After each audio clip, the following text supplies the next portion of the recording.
Today we're taking a look at the Weaver's Paradox. Ah, yes. Yeah. From that collection, Owl's Fables, Tales You Wish Weren't True by Nocturne Owl. Really makes you think, these fables do. They really do. This one, the Weaver's Paradox, I gotta admit, it kind of stuck with me. Oh, yeah, it's a good one. It's deceptively simple, though, right? Like, on the surface, it's this story about a weaver, ALARA. right, Alara, and she has this, well, this almost magical power with her loom, doesn't she? Yeah. She can weave, like, the solutions to the villagers' problems, right? Almost Yeah. like weaving reality. Exactly. That's the hook, isn't it? The power of her creations. But then the storm hits. This storm, it's silent, right? Yeah, silent and super ominous. You get the feeling in the fable that it's like unlike any storm they've seen before. And of course, everyone freaks out. Naturally. And who do they turn to? ALARA, of course. The weaver who can fix anything. So she weaves this tapestry, right? Right. A world where the storm never happened. Exactly. Perfect, peaceful, everything the villagers could want. A little too perfect, maybe. And then she, like, steps into it, right?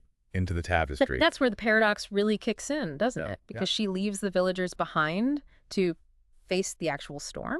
It's a tough one. I mean, on one hand, you kind of get her fear wanting to escape this terrifying storm. Oh, absolutely. Self-preservation, right. It's a powerful instinct.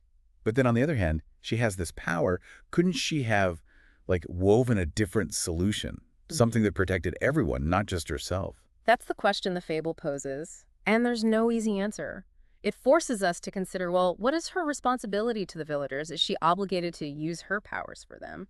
And is this perfect world she creates, detached from the real world, actually desirable? Yeah. It makes you think, about all the ways we try to create our own perfect little worlds these days. Social media, filters, all that. It's like we're all chasing after this illusion of perfection. But at what cost, right? Exactly. The tapestry is like this beautiful, tempting escape, but it's ultimately an illusion. And the villagers pay the price for that illusion, don't they? It's pretty dark when you think about it. It is. And then there's the whole idea of Alara's weaving itself. It's more than just making pretty pictures. It's about creation, right? The ability to influence the world around us. And, as we've seen, creation can have some pretty unintended consequences. Oh, absolutely. It makes you wonder, how do we use our own powers of creation responsibly? I mean, think about the technology we're developing, the ways we're shaping the world. It's a huge question, and it's one this fable really brings to the forefront, I think. What stands out to you most about this story? It's the ethical dilemma, I think. The struggle between individual needs and, well, the well-being of everyone else. It's something we all face, right? How do we balance taking care of ourselves with taking care of others? It's a timeless question. And it feels even more relevant now, wouldn't you say? I mean, our choices today, they can have such a ripple effect, like on a global scale. Yeah, for sure. It makes you wonder, could ALARA have woven a different outcome? Could she have somehow saved both herself and the villagers? That's a really interesting question.